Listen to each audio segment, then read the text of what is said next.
মাওলার জিকির করে আছে। আর এক শ্রেণী মানুষ দেখবেন বেহায়াপনা অশ্লীলতা গান বাজনা তার মুখ থেকে বের হইতে আছে। ঠিক না বে ঠিক? হেও কিন্তু মানুষ, এটাও মানুষ, ঠিক কিনা? এক শ্রেণী মানুষ দেখবেন জিকির না করলে তার ভালো লাগে না, আর এক শ্রেণী মানুষ জিকির শুনলে তার গার ভিতরে আগুন ধরে। নিজে তো আল্লাহর জিকির করেই না, আর একজন আল্লাহর জিকির করে বন্ধ করার চেষ্টা করে, আছে না নাই? এক শ্রেণী মানুষ দেখবেন জুলুম নির্যাতন অত্যাচার না করলে আর ভালো লাগে না, কথা কানা। আর এক শ্রেণী মানুষ দেখবেন নিজে কষ্ট হইলেও আর একজনের সহযোগিতা কিভাবে করবে পাগল হইয়া যায়, ঠিক না? এদের ব্যাপারে আল্লাহ রাব্বুল আলামিন বলেন মুসলমানদের চরিত্র, ওয়ায়ুসিরুনা আলা আনফুসিহিম ওয়ালাউ কানা বিহিম খাসাসা। সাহাবায়ে কেরামদের চরিত্র বলতেছেন ইয়ারমুকের যুদ্ধের মধ্যে আবু যহম রাদিয়াল্লাহু তাআলা আনহু বলেন, যুদ্ধের ময়দানে আমার চাচতো ভাই আহত অবস্থায় পড়ে আছে, আমি পানি নিয়ে তার কাছে গেলাম পানি পান করাবার জন্য। যখন তার কাছে গেলাম সে পানি পান করবে, এমন সময় আর এক মুসলমান আহত অবস্থায় পাশে পড়ে আছে, সেও জোরে চিৎকার মাইরা বলল পানি। তার চাচতো ভাই পানি পান করবে, ওই অবস্থায় যখন আল্লাহর বান্দা পানি কইয়া ডাক দিল, সে বলে ভাই আমার চেয়ে আমার ভাইয়ের পানির বেশি প্রয়োজন, তার কাছে নিয়ে যাও। সে আর পানি পান করলেন না। দ্বিতীয় আল্লাহর বান্দার কাছে যখন নিয়ে গেল, সে পানি পান করবে, তৃতীয় আর এক আল্লাহর বান্দা হাত অবস্থায় পড়ে আছে, ডাক দিল পানি। তখন সে বলে আমার চেয়ে আমার ভাইয়ের পানি বেশি প্রয়োজন, তার কাছে নিয়ে যাও। যখন তিনি তৃতীয় আল্লাহর বান্দার কাছে নিয়ে গেল, দেখে আল্লাহর বান্দার দুনিয়াতে শাহাদাত বরণ করছেন। সে দৌড়ে দ্বিতীয় আল্লাহর বান্দার কাছে আসলো, আইসা দেখে তিনিও দুনিয়াতে নাই। দৌড়ে তার চাচতো ভাইয়ের কাছে আসলো, আইসা দেখে তার চাচতো ভাইও দুনিয়ার ভিতরে নাই। বাজার ওই অবস্থায় তাদের পানির বিষয়ে কি প্রয়োজন ছিল, তখনও নিজের চেয়ে তার ভাইয়ের অগ্রাধিকার দিল। এর নাম হলো মুসলমানের চরিত্র। আর বর্তমানে আমরা কি পাই? ও মরে মরুক, আমি বেঁচে থাকি, কথা ঠিক না? ও যাই না খাইয়া তারা দেও, আমার চিত্ত 10তলা বিল্ডিং আমার 5টাও, কথাটা আছে না? এরকম চরিত্র আছে না? এই জন্য আমার বাচ্চাদেরকে বলবো যে দেখেন যে দুটোটাই কিন্তু মানুষ, কিন্তু এক শ্রেণী মানুষ তাদের চরিত্র আর চরিত্রবিদের পার্থক্য আছে না নাই? যেরকম তখন আপনি মনে করবেন আপনার কলবটা খারাপ, তখন কি মনে করবেন? কলব খারাপ। যেমন একটা উদাহরণ, জ্বর হইয়া জিহ্বা নষ্ট হয়, ভালো খাদ্য জিহ্বায় কিন্তু ভালো লাগে না, সব তিতা লাগে, কি লাগে না? এটা কি খাদ্যের দোষ না তোমার জিহ্বার দোষ? এখন তুমি যদি কও যে ভাই কি খাদ্য আনলেন, তিতায় মুখে দেওয়া যায় না, আপনারা ভাই আমার খাদ্য তো ভালো আছে, তোমার জিহ্বে কোনো ডিস্টার্ব হয়েছে নাকি? এখন এক পথে গাড়ু আছে না, আর বলে এই বেটা তোর খাদ্যই খারাপ, আমার জিহ্বা ঠিক আছে, ওরা কপাল পড়ছে, কথা ঠিক? আরো সিদ্ধ ভাই আসলেই তো ব্যাপার কি খাদ্যের তো দোষ না, আমি কেন খাইতে পারি না, আমার তিতে লাগ কেন? বুঝতে হবে জিহ্বার দোষ। তখন ডাক্তারের কাছে দৌড়ায়, কথা ঠিক যাবে? ঠিক। এ আল্লাহর বান্দারা, তোমার নামাজ ভালো লাগে না, তোমার রোজা ভালো লাগে না, আল্লাহর জিকির তোমার কাছে ভালো লাগে না, মিথ্যা ছাড়তে পারো না, জুলুম ছাড়তে পারো না, ধোঁকাবাজি ছাড়তে পারো না, বুঝতে হবে এটা কিন্তু নামাজের দোষ না, রোজার দোষ না, এটা কিন্তু তোমার কলবের দোষ। কার দোষ? হ্যাঁ, কলবের যদি দোষ হয়, এখন এই কলবের ডাক্তারের কাছে যাওয়া লাগবে না? আল্লাহ বান্দা লাগবে, লাগবে। এখন ডাক্তারের কাছে না যাইয়া যদি তুমি মনে করো যে না আমার কলব ঠিকই আছে, তাহলে তোমার ধ্বংস নিবের যোগ, ঠিক কিনা? ইতিহাস পড়ে দেখেন মেয়া, সোহবত এমন এক জিনিস, ওমর ফারুক রাদিয়াল্লাহু তাআলা আনহু অর্ধেক দুনিয়া রাজত্ব করলেন, বাংলাদেশের মতো প্রায় 200 দেশের রাজা। হ্যাঁ, আমির আল্লাহ রসুল সাল্লাল্লাহু আলাইহি ওয়াসাল্লামের দরবারে যাই বলতেছেন, ইয়া রাসূলুল্লাহ, ইয়া হাবিবাল্লাহ, আমি চিন্তা ভাবনা করে দেখলাম আমি আমার সব জিনিসের চেয়ে আপনাকে আমি বেশি মহব্বত করতে পারছি, কিন্তু এখন পর্যন্ত আমার জানের চেয়ে আপনাকে আমি বেশি মহব্বত করতে পারি না। আল্লাহ রসুল সাল্লাল্লাহু আলাইহি ওয়াসাল্লাম ধমকের সুরে বললেন, ওমর, যতক্ষণ পর্যন্ত তুমি তোমার জানের চেয়ে আমি রসুলকে বেশি মহব্বত করতে পারবা না, কামেল মুমিন হতে পারবা না। সঙ্গে সঙ্গে বলতেছেন, ইয়া রাসূলুল্লাহ, হাবিবাল্লাহ, আমি খোদার কসম করে বলতেছি, মুহূর্তের ভিতরে আমি খোদার কসম করে বলছি, আমি এখন আমার নিজের জানের চেয়েও আপনাকে আমি বেশি মহব্বত করতে পারছি। কি হানজালা রাদিয়াল্লাহু তাআলা আনহু তাড়াহুড়া করে দৌড়ে আল্লাহ রসুলের দরবারে যায়। পথের ভিতরে ওমর ফারুক রাদিয়াল্লাহু তাআলা আনহু তার সঙ্গে দেখা। ওমর রাদিয়াল্লাহু তাআলা আনহু বলেন, ভাই হানজালা, কোথায় যাও? বলে, আল্লাহ রসুলের দরবারে যাই। কেন? বলে, আমি হানজালা তো মুনাফিক হয়ে গেছি। আমি মুনাফিক হই। কেমনে তুমি মুনাফিক হইলা? বলে, যখন আমি আল্লাহর হাবিবের সামনে থাকি তখন মনে হয় বেহেশত জাহান্নাম আমার সামনে, তখন এমন হালাত আমার থাকে। কিন্তু যখন বাড়ি ঘরে রাস্তাঘাটে বাজারে যাই তখন এই অবস্থা আর আমার থাকে না। তাহলে আল্লাহ রসুলের সামনে এক অবস্থা, বাহিরে আর এক অবস্থা। এই চরিত্রটা মুনাফিকের না? এই মুনাফিক হয়েছে। ওমর রাদিয়াল্লাহু তাআলা আনহু বলেন, ভাই হানজালা, বলো কি? তাহলে আমিও তো মুনাফিক হয়েছিল, আমার তো এই অবস্থা। চলো একসঙ্গে আল্লাহ রসুলের দরবারে যাই। আল্লাহ রসুলের কাছে গেলেন। আল্লাহ রসুল সাল্লাল্লাহু আলাইহি ওয়াসাল্লাম হাসতেছে, বলেন, হানজালা, ওমর আসছো কে? বলে, হুজুর, এই ঘটনা। বলে, আমার সামনে থাকলে তোমাদের যে অবস্থা হয়, সবসময় যদি থাকতো ফেরেশতারা পথে পথে পাখা তোমাদের পায়ের নিচে বিছিয়ে, এই অবস্থা সবসময় থাকবেও না, কামনা করাও ঠিক না। তাইলে কি সোহবাতের গুরুত্ব আছে না নাই? আবার কোন আছে? আছে। এই জন্য তো কবি বলছে, এক জামানা সোহবাতে বা আউলিয়া বেতারাসাদ সলে তাআত বেরিয়া। 100 বছর না বলে ইবাদত কবুল হয়ে গেছে। তার চেয়েও গুরুত্ব বেশি, উপকার বেশি, অল্প সময় যদি সাদিকিনদের সঙ্গে আপনি সময় সংস্পর্শে থাকতে পারেন। কথা ঠিক কি না? তাহলে কি কলবের রোগের জন্য ডাক্তারদের কাছে যাওয়া লাগবে? ডাক্তাররা কারা? হক্কানি ওলামায়ে কেরাম, হক্কানি পীর বুজুর্গেরা। কথা বলে না? যাওয়া লাগবে না? লাগবে না? চালাকি করবেন, যে চালাকি করবেন, খোদার কাছে আল্লাহ মাফ করুক, ইবলিসের কাঁদায় পড়িয়েন। ইবলিসের নাম শুনছেন? শুনছেন? ইতিহাসে দেখা যায় 80,000 বছর পর্যন্ত ইবাদত করছিল। আসমানি 104 কিতাবের এলেম ইবলিসের জানা ছিল। 104 কিতাবের এলেম ইবলিসের জানা। কথা ঠিক? এই মুআল্লিমুল মালাই উপাধি পাইছে, সম্মানে সম্মানিত হয়েছে। আল্লাহ রাব্বুল আলামিন ডাক দিয়ে বলে, ইবলিস, আদমকে সিজদা কর। ইবলিস চালাকি শুরু করছে। কি শুরু করছে? কোরআন শব্দ রাখেন, বলেন বলেন, হুকুম নামাই দিয়া চালাকি। ঠিক বলে রব্বুল আলামিন, আপনি আমাকে বলেন আদমকে সিজদা করতে। আপনি আদমকে বানাইছেন মাটি দিয়ে, আমাকে বানাইছেন আগুন দিয়ে। আগুনের গতি উপরে উঠে, আর মাটির গতি নিচে। তার যার গতি নিচে হয় তার সম্মান কম, আর যার ঊর্ধ্বে সম্মান উচিত ছিল আদম আমাকে সিজদা করবে, আমি কেন আদমকে সিজদা করব? চালাকি। এই দেখাতে যুক্তি ঠিক আছে না? কথা হয় না? ঠিক আছে না? আল্লাহ রাব্বুল আলামিন, ওরে বেয়াদব, এত বড় সাহস, আমার হুকুম না মাইনে আমাকে যুক্তি দাও, যা বেয়াদব, চিরতরে জাহান্নামের হুকুম দিয়ে বাড়ি করে দিলাম। জোরে বলেন, কথা ঠিক?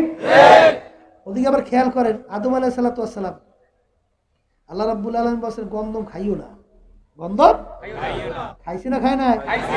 গন্ধ কিন্তু খাইছে। ইবলিস কে বলছে আদমকে সেজদা কর, সেজদা করে নাই। আদম আলাইহিস সালাতু ওয়াস সালামকে বলছেন গন্ধম খাইও না, খাইছে। অপরাধের দিক থেকে মনে হয় সমান, ঠিক না? আদম আলাইহিস সালামের যুক্তির কোনো অভাব ছিল? কোনো যুক্তির অভাব ছিল? কিন্তু যুক্তির পিছনে পড়ছে। ভালো করে বুঝেন, এই দুইটা খেয়াল রাখলেই হবে, আর লাগবে না। কোনো যুক্তির পিছনে পড়ছে না, পড়ে কি বইছে? রব্বানা যালামনা আনফুসানা ওয়া ইল্লাম তাগফির লানা ওয়া তারহামনা লানাকুনান্না মিনাল খাসিরিন। মালিক, আমি আমার নফসের জুলুম করছি, আপনার হুকুম অমান্য করছি, দয়া করে আপনাকে মাফ করে, না মাফ করলে উপায় নাই। সারেন্ডার। সঙ্গে সঙ্গে মাওলানা মাফ করছে, শুধু তাই না, মালিক তাকে নবী হিসাবে ঘোষণা দিয়া সম্মানিত করলেন। কথা কয় না? জোরে বলার কথা ঠিকই না? তাইলে চালাকি করা যাইবে? হ্যাঁ, এত চালাকি তো করা যাবে না বাজান। যখন থাকবে কোরআন এবং হাদিস পরিষ্কার, এটা প্রমাণিত, ওইটা মানতে হবে। এখানে আর কোনো ঝামেলা জমেলা করা যাইবে না, ঠিকই না? বুঝে আসুক বা আল্লাহ আমার বানাই লোক, আবার দাঁড়িয়ে রাখতো কই লোকা, আবার লম্বা জামাটা গায়ে তো কই লোকা, এক ধরনের আসে না? এইটা ভালো লাগে না, ওইটা মানে পর্দাটা কর লোকা, কি এক ধরনের নাউজুবিল্লাহ আছে না? ওর ধ্বংস, ইবলিসের সুরাত, ঠিকই না? মানুষ বলতেই তো অপরাধ হইতেই পারে, কারণ আল্লাহ রাসূল বলেন কুল্লুকুম খাত্তাউন, তোমরা সবাই গুনাহগার।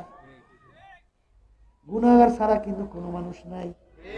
কেউ যদি বলে আমি ফেরেশতা, মিথ্যু কথা বলেন। গুনাহগার ছাড়া কোনো লোক আছে? কিন্তু নবী আমার বলেন, যেই গুনাহগার তওবা করবে সে হইল উত্তম। নাকি পাহাড় পরিমাণ গুনাহ হইয়া যায়, মালিক আমার ডাক দিয়ে বলে কুল ইয়া ইবাদিয়াল্লাযীনা আসরাফু আলা আনফুসিহিম লা তাকনাতু মির রাহমাতিল্লাহ ইন্নাল্লাহা ইয়াগফিরুয যুনুবা জামিআ বাজা বাজা আর সে হাস্তি বাজা দরকা ফেরগ প্রভুত পুরুস্তি বাজা ইধর গাহে মাদার গাহে নাউমিদিনী সাদবারাগার তওবা শিকাস্তি বাজা। আমার মালিক ডাক দিয়ে বলে, হে আব্দুল করিম, হে রহিমা খাতুন, তোর পাহাড় পরিমাণ গুনাহ হইল, এমনকি শিরকির মতো গুনাহ কইরা ফেলছো। আমার রহমতের দরবার নৈরাশার না, আমার দরবার থেকে বঞ্চিত দরবার না। পাহাড় পরিমাণ গুনাহ হয়ে গেছে, তুই শিরকির মতো গুনাহ করছো। তুই যখন তোর দিলটাকে ভাইয়া তুই হাতটা আমার দরবারের দিকে উঠাইয়া তুই চোখ থেকে পানি ছাইয়া যখন ডাক দিবে মালিক নাফরমান তোমার দরবারে হাজির, তুই বলতে দেরি, আরে তোর গুনাহ আমি মাফ করতে আমার দেরি হয় না। শুধু তোকে আমি গুনাহ মাফ করবো তাই না, এমনকি তোর গুনাহকে আমি নেকের দ্বারা পরিবর্তন কইরা দেব। গুনাহ নেক হইয়া যাইবে, গুনাহ কি হইবে? এ দুনিয়াদার পাগল আমার বাবারা, আমার মালিক কেমন দয়ার, কেমন মায়ার। বাজার একদিন চিন্তা করছো, আরে এক বুড়া বলতে গেলে এমন কোনো গুনাহ নাই করে নাই, বুড়ার মরার ভয় এসে গেছে। আমার মরলে আমার কবরে কি উপায় হবে, আমার হাসরে কি উপায় হবে, কিয়ামতের ময়দানে আমার কি উপায় হবে। বুড়া ভয়তে অস্থির, ওদিকে যে গুনাহ করছি আমার মাওলা মাফ করে কি করে না। হক্কানি আলেমদের কাছে যাওয়া লাগবে, খালেস তওবা করা লাগবে। বুড়া রওনা করছে, হক্কানি আলেমের বাড়িতে যাবে। বাজান পথের ভিতরে বুড়া মারা গেছে, জাহান্নামের ফেরেশতা আসছে বুড়ার রূহকে জাহান্নামে নেওয়ার জন্য। বেহেশতের ফেরেশতা আসলো বুড়ার রূহকে বেহেশতে নেওয়ার জন্য। জাহান্নামের ফেরেশতা ডাক দিয়া বলে, বুড়া তো এখন পর্যন্ত তাওবা করতে পারে নাই, রূহ আমরা পাবো। আর বেহেশতের ফেরেশতা বলে, বান্দা তো রওনা করছে তওবা করার জন্য, পথের ভিতরে তার হায়াত শেষ। বুড়ার কি দোষ, রূহ আমরা পাবো। আল্লাহ রাব্বুল আলামিন বলে, ফেরেশতারা জমিন মাপো, আবার বান্দা যেখানে মারা গেল সেখান থেকে আলেমের বাড়ি কাছে না তার বাড়ি কাছে? যদি আলেমের বাড়ি কাছে হয় রূহ নিয়ে যাবে বেহেশতের ফেরেশতা, আর যদি আলেমের বাড়ি দূরে হয় তার বাড়ি কাছে হয় রূহ নিয়ে যাইবে জাহান্নামের ফেরেশতা। আল্লাহর বান্দা যেখানে মারা গেল সেখান থেকে আলেমের বাড়ি ছিল দূরে আর তার বাড়ি ছিল কাছে। আল্লাহ রাব্বুল আলামিন জমিনকে ডাক দিয়ে বলো, জমিন আমার বান্দার জন্য আলেমের বাড়ি কাছে হইয়া যাও আর তার বাড়ি দূরে হইয়া যাও। জমিন মাইপা দেখে আলেমের বাড়ি কাছে তার বাড়ি দূরে, তখন তার রূহ নিয়ে গেল বেহেশতের ফেরেশতা। আল্লাহর বান্দারা, পর্দা মা বোনেরা, বাজার আমরা যে নামাজ পড়ি, আমরা যে ইবাদত করি, সেই নামাজের ভিতরে ত্রুটির কোনো শেষ নাই, ইবাদতের ভিতরে ত্রুটির কোনো শেষ নাই।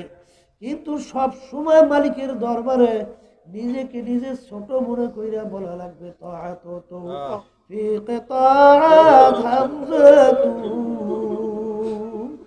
ইয়া মানাত ওয়াইজাবাত হামজাতু। বাজার ইবাদতের মাধ্যমে নাজাত পাবে, আল্লাহু আকবার কোনোদিন কিন্তু মনে করা যাবে না।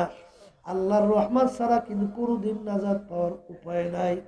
বাজান হাদিসের ভিতরে ঘটনা আসছে, বনি ইসরাইলের ভিতরে 1000 বছর পর্যন্ত আল্লাহর বান্দা ইবাদত করলো, তার দিলের ভিতরে একটু খেয়াল আসলো যে দিনে রাইখা রোজা রাখি, আল্লাহকে ডাকি, রাত্রে তারা এদের তাহাজ্জুদের ভিতরে আমার মালিককে ডাকি, এত ইবাদত করলাম, এর মাধ্যমে আমি বেহেশতে যাইতে পারবো। হাদিসের ভিতরে ঘটনা আসছে, কিয়ামতের ময়দানে আমার মালিক ওই বান্দাকে জাহান্নামের আগুন যেখানে জ্বালানো হবে, সেই আগুনের যেখানে ধাপ লাগবে সেই ধাপের কাছে নিয়ে তাকে দাঁড় করবে। আগুনের ধাপ তার শরীরের ভিতরে পৌঁছতে পৌঁছতে কলিজা শুকাইয়া পানির জন্য অস্থির হইয়া জোরে চিল্লেবে, পানি পানি। আল্লাহ রাব্বুল আলামিন ফেরেশতারা তার কাছে পানি নিয়ে যাও, এক গ্লাস পানি বিনা মূল্যে দেবা না। কি মূল্য? 1000 বছর যে ইবাদত করছে ওর সমস্ত সওয়াব যদি তোমাকে দেয়, এর বিনিময়ে এক গ্লাস পানি পান করাইও। বাজান ঘটনা ঘটবে যখন নাকি গরমের দিনে, চৈত্র মাসের দিনে রোজা যারা রাখছেন, বাজার খেতে খামারে কাজ করছেন রৌদ্রের ভিতরে, মাগরিবের আগে আগে কলিজা শুকাইয়া এমন ভাবে পানি তৃষ্ণা তৈরি হয়, মনে হয় যেন এক পুষ্কুনি পানি খাইলো তৃষ্ণা শেষ হবে না। জাহান্নামের আগুন তার শরীরে পৌঁছতে পৌঁছতে সে চিৎকার মারবে, পানি পানি। ফেরেশতা যখন পানি নিয়ে কাছে যাবে, ভাই আমাকে একটু পানি দেন, আমি তো বিনা মূল্যে পানি দেই না। বলে আমি এখানে মূল্য কোথায় পাবো? বলে আপনি 1000 বছর ইবাদত করছেন, ওর বিনিময়ে আমি এক গ্লাস পানি দিতে আপনাকে পারি। বলে ভাই আমার জীবনটা রুহটা বের হইয়া যায়, আমি ইবাদত দিয়া কি করব, সওয়াব দিয়া কি করব, সব আপনি নিয়ে যান, আমাকে এক গ্লাস পানি পান করার। যখন বান্দা পানি পান করবে, আল্লাহ রাব্বুল আলামিন ডাক দিয়ে, বান্দা থামো, দাঁড়াও, আজকে এক গ্লাস পানির বিনিময়ে 1000 বছরের ইবাদত তুমি দিয়া দিলা বান্দা। আমি যে তোমাকে দুনিয়ার মধ্যে 1000 1000 গ্লাস পানি পান করাইলাম, এর বিনিময়ে তুমি আমাকে কি দেবা? দিয়া তারপর সামনে দিয়ে যাও, বান্দা সেজদায় পড়ে কাঁদবে, মালিক এর বিনিময় দেওয়ার ক্ষমতা আমার নাই। তখন আল্লাহ বান্দাকে মাফ করবে, জান্নাতে নিয়ে যাবে। এ দুনিয়াদার পাগল আমার বাবারা, ওয়াইন তাউদ্দু নি'মাতাল্লাহি লা তুহসুহা, আমার মালিকের একটা নেয়ামতের শুকরিয়া আদায় করার শক্তি দুনিয়ার কোনো মানুষের নাই। তোমাকে আমাকে আমার মালিক দুইটা চক্ষু দান করলেন। তামাম দুনিয়া কত সুন্দরভাবে তুমি আর আমি দেখি, কত অন্ধ মানুষ তোমার আমার সামনে হাত পাইদা দুই চোখের পানি ফেলায় আর বলে হুজুর আমাকে একটা পয়সা দেন, চাউল কেনবো, ভাত পাক কইরা খাবো। আমি তামাম দুনিয়া দেখি অন্ধকার, আপনাকে আমার মাওলা কত সুন্দর দুইটা চক্ষু দান করছে। এ দুনিয়াদার পাগল আমার বাবারা, এখন মন কি বুঝো রে মন, আমার মালিক তুই অন্ধ বানাইও তোমাকে আমাকে বানাই দেবার তো, তখন তুমি আর আমি অন্ধ হইয়া দুনিয়ার জন্ম হইয়া যাইতাম। এই চক্ষু নেমাতকে দান করলো, এর বিনিময়ে আমার মাওলাকে কি দেছো? জবান দিয়া কথা বলি, এই নেমাতকে দান করলো। কত বোমা মানুষ তোমার আমার সামনে আউ আউ কইরা চিল্লায়, ওর বুকে কত ব্যথা, মনের ভাব প্রকাশ করতে পারে না। বাজান এই নেমাত শুকরিয়া আদায় করার শক্তি আছে? এ দুনিয়ার পাগল আমার বাবারা, ভালো করে বোঝো, আমার মালিক তোমার উপরে কত দয়া কত মায়া করলেন। আমার মালিকের কাছে তুমি আর আমি কেউ দরখাস্ত করি নাই, মালিক দয়া মায়া করে তোমার আমার রূহকে মুসলমানের ঘরে দান করো, কেউ দরখাস্ত করছি? বাজান তোমার আমার রূহকে আমার মালিক হিন্দু ঘরে ঢুকাইতে পারতো কি পারতো না? খ্রিস্টানের ঘরে পারতো কি পারতো না? অন্য বিজাতিদের ঘরে পারতো কি পারতো না? মালিকের কাছে বিনা দরখাস্তে বিনা চেষ্টায় তোমার আমার রূহকে মুসলমানের ঘরে দান করলো। কিয়ামত পর্যন্ত যদি শুকরিয়া আদায় করো, কোনদিন বুঝি শুকরিয়া আদায় শেষ হবে না। ওই যদি আল্লাহর বান্দারা, পর্দালে মা বোনেরা, আজকে মুসলমানের ঘরে জন্মগ্রহণ কইরা কিয়ামতের ময়দানে খোদা না খাস্তা যদি জাহান্নামের শিকল হাতে পায় লাগে, এর সে কপাল পোড়ার সারে জাহানে হইতে পারে আল্লাহ। এই জন্য আমার বাজারদেরকে বলবো, কোন দলের পিছনে পড়ছো, কার প্রেমে পড়ছো বাজার, কোন সম্পদের পিছনে পড়ছো, কোন নেতা নেত্রীর পিছনে পড়ছো, একদিনে কি চিন্তা করছো? আজকে তামাম দুনিয়া করোনা ভাইরাসে তোমাকে আমাকে প্রমাণ করলো। আজকে বাপের করোনা ভাইরাসে আক্রান্ত, ছেলে তার কাছে যায় না, স্ত্রী তার কাছে যায় না, আত্মীয় স্বজন তার কাছে যায় না, মহিলা লাশ হইয়া পইরা আছে, গোসল করাইয়া কাপড় পরাইয়া জানাজা পরাইয়া কবরেও রাখে না। বাজার সেদিন সিলেট থেকে আসছি, বড় লোক মারা গেল করোনা ভাইরাস, বাজার তাকে মাটি দেয়, ছেলে কবরের কাছেও যায় না, রাস্তার ওই পাশে দূরে দাঁড়াইয়া আছে। কার জন্য সম্পদ কামাই করলো, কার জন্য সম্পদ রেখা গেল, কার জন্য হারামকে হারাম না বইলা, ঘুষকে ঘুষ না বইলা, সুদকে সুদ না বইলা, পরের মার ঠকাইয়া ধোকাবাজি কইরা সম্পদ বাড়াইতে চিন্তাও না কইরা, সরকারি দলের সঙ্গে জড়াইয়া ক্ষমতা পাইয়া চাঁদাবাজি টেন্ডারবাজি বিভিন্ন কায়দায় কায়দায় সরকারি মাল লুটপাট কইরা এই সম্পদ কার জন্য রাইখা যাও, সে তো তোমার পাশে আইসা তোমার খবর লয় না। বাজার দিনদার আল্লাহওয়ালা মানুষ ওই রোগীদের পাশে যাইয়া খেদমত করে, মারা গেলে গোসল করাইয়া কাপড় পরায়, খাটের ভিতরে উঠাইয়া জানাজা পড়াইয়া কবরে রাখে, দোয়া কইরা তারপর তারা বাড়িতে ফেরে। কার জন্য জীবন শেষ করলারে পাগল? আরে মাঝে মধ্যে একটু মন কি বুঝো রে মন, দুনিয়া কিন্তু একেবারে ফাঁকি।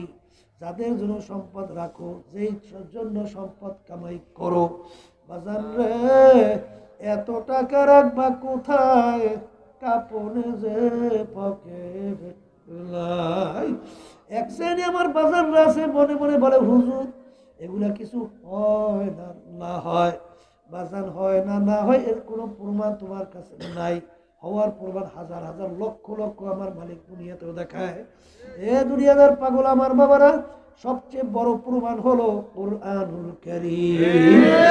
1500 বছর না আগে নাযিল হইল, 100-200 বছর না 1500 বছর হয়ে গেল, তার শুরুতে আল্লাহ রাব্বুল আলামিন চ্যালেঞ্জ দিয়ে বললেন, ভুল নাই, সন্দেহ নাই, এত ইসলামের শত্রু দুনিয়ার থেকে গেল, এত নাস্তিক, এত বৈজ্ঞানিক দুনিয়ার থেকে গেল, এত দার্শনিক গেল, কিন্তু আজ পর্যন্ত কোরআনুল কারীমের ভিতরে কেউ কিন্তু ভুল বের করতে পারে নাই। আমার বাজানদেরকে বলবো, বাজান শুধু তাই না, মাঝে মাঝে কত ঘটনা আমার মাওলা তোমাকে আমাকে শিক্ষার জন্য দেখায়। বাজান কুড়িগ্রামে চরমনার মুজাহিদ ছিল, অনেকে তাকে ঘুঘু মুন্সি কইয়া ডাকতো, আসলে নাম ছিল বশির উদ্দিন মুন্সি। বাজান রাস্তা দিয়ে হাঁটতো, মাওলার জিকির করতে করতে চলতো। দুনিয়ার থেকে বিদায় নিয়ে কবরে যাওয়ার পরে ৩২ বছর পরে নদীর ভাঙ্গনে যখন তার কবর ভাইয়া গেল, বাজার কাপড়ের কাপড় সব লাল বের হয়ে আসলো। জাতীয় পত্রিকায় ছবি সহ দিয়েছে, কে কে দেখছেন? দেখেন কতজন দেখছে বাজার। এখন উঠেনি আব্বাজান রহমাতুল্লাহ আলাই, তার নামের মাদ্রাসা ফজলুল উলুমের সামনে দাফন করছে। বাজার আমি বলতে গেলে প্রায় বছর যাইয়া সেই কবরে যাইয়া সালাম দিয়া জিয়ারত করি। যারা উঠেছে একজন আমাকে বলে, হুজুর বুক থেকে কাপড় সরাইয়া দেখছি, ওই দাড়ির ভিতরে যে মেহেন্দি লাগাইছে এখনো লাল চক চক চক চক করতে আছে। হুজুর আমির হামজা রাদিয়াল্লাহু তাআলা আনহু শাহাদাত বরণ করার 50 বছর পরে তার লাশ মুবারক বের হয়ে আসছে, একেবারে তাজা পইরা রয়েছে। বাজার ইরাকের দাজলা নদীর কিনারে দুইজন সাহাবায়ে কেরামদের লাশ মুবারক পাওয়া গেছিল প্রায় 1400 বছর পরে। চক্ষু ছিল খোলা, মোনাজারে এখন ঘুমাইয়া রয়েছে, মনে হয় তাকাইয়া রয়েছে। কত ঘটনা মাঝে মধ্যে আমার মালিক দেখায়, নেককার পরহেজগার আল্লাহ ওয়ালা ছাড়া দেখা যায় না। আবার কত কবরে আগুন দেখা যায়, সাপ দেখা যায়। আমাদের চরমুনাই গ্রামের পাশে 8000 গ্রাম, এক মহিলা খুব খারাপ প্রকৃতির ছিল, মারা যাওয়ার পরে কবরে এমন ভাবে আযাব শুরু হয়ে গেল, এলাকার আশেপাশের লোক ভয়তে পালাইয়া চলে গেছে। প্রায় 5-7 জন লোক আইসা, আমি পুরা লঞ্চঘাট ওখানে বসা, আমার কাছে এসে বলে, হুজুর এই ঘটনা আমরা শুনছি, দেখছি। আল্লাহর বান্দারা, কত বাংলাদেশে ঘটনা আমাদের জানা আছে, যত ব্যতিক্রম ধর্মী ঘটনা দেখা শোনা যায়। বাজার নাফরমান, বেঈমান, হারামখোর, সুদখোর, ঘুষখোর, বেপরদায় চলন না, মিথ্যাবাজ, ধোঁকাবাজ, সাদাবাজ, বেনমাজি ছাড়া কিন্তু দেখা যায় না। এই জন্য আমার বাজানদেরকে বলো, পর্দারে মা বোনদেরকে বলবো, কবরে কিন্তু কোনো দলাদলি নাই। যারা আজকে দলের পিছনে পড়ছেন, নেতা নেত্রীর পিছনে পড়ছেন, আমি সেই বাজানদের বাপ মাদেরকে বলবো, ইয়াউমা নাদউ কুল্লা উনাসিন বিইমামিহিম, কিয়ামতের ময়দানে আমার মালিক প্রত্যেকটা মানুষকে তার দলের নেতা নেত্রীর সঙ্গে ডাকবে। ডাইকে আমার মালিক বলবে, তোর দলের নেতা নেত্রী যেদিকে যায় ওদের পিছনে পিছনে সেই দিকে যা। আল্লাহর রাসূল বলছেন, দুনিয়ার ভিতরে তুমি যার সঙ্গে সম্পর্ক তৈরি করবা, যেই দলভুক্ত হইয়া চলবা, যার সঙ্গে মুহাব্বত তৈরি করবা, যেই নেতা নেত্রীকে তুমি মানবা, কিয়ামতের ময়দানে তাদের সঙ্গে তোমার হাসর হবে। তাহলে আমার বাজানদেরকে বলবো, যার সঙ্গে যার মুহাব্বত, তার সঙ্গে তার কিয়ামত। কে কখন কোন সময় রওনা করা লাগবে এটা কিন্তু তোমারও জানা নাই, আমারও জানা নাই। বাজান দুনিয়ার যে কোনো কাজে একটা সময় নির্ধারণ তারিখ থাকে, কিন্তু তোমার আমার মৌতের কোনো নির্ধারণ সময় তারিখ নাই। নিঃশ্বাসের বিশ্বাস নাই, সেকেন্ডের কোনো ভরসা নাই। এই জন্য আমার বাজানদেরকে বলবো, পর্দারে মা বোনদেরকে বলবো, বাজান দলাদলি ছাড়ো, বাজান টাকার গরম ছাড়ো, বাজান মাতুব্বারি সরদারি ছাড়ো, বংশের গরম ছাড়ো, শিক্ষার গরম ছাড়ো। কবরে কিন্তু কোনো দলাদলি নাই, কোনো দলের পরিচয় নাই, তুমি পীর না মুরিদ এই পরিচয়ও নাই। এই জন্য আমার বাজানদেরকে বলবো,